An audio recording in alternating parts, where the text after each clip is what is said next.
up, YouTube? It's Aaron with Siegfried Motorworks here today with another episode of our unboxing videos. Today we're going to be opening up some parts for our Cafe Racer budget build that we're doing. I'm going to put a link to that video right up here. But at any rate, these parts are contrary to our normal kind of parts that we're doing. These are budget parts. So today, starting it off, we have this Cafe Racer style seat off of eBay.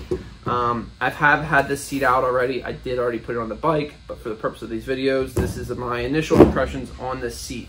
To start with, the seat does have a nice plastic underside to it with some fitted in, molded in mounting points. That's good and bad. Doesn't give you a lot of options as far as being able to mount it, but it does give you a nice secure area to mount it in the long run. Fit and finish of this seat, there are, it is just stapled in along the edge of this plastic. There are some spots where the staple is pulled through, where eventually, as you be riding down the road, you're going to begin to pull the fabric up over. As far as the initial, on the top of it here, the lines aren't straight. There are some that are smaller, some that are bigger. So that's just one thing that you're going to get when you're buying a $40 seat. Overall, though, I would say it's not a terrible buy, but bear in mind, when you're paying $40, you're definitely going to have some lacking craftsmanship of the seat.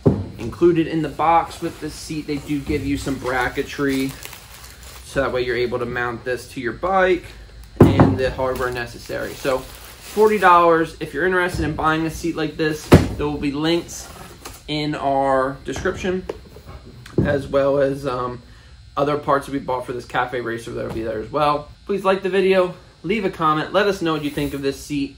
Subscribe to the channel and you can see all of the stuff we have going on. Again, we are in the middle of a Cafe Racer build right now.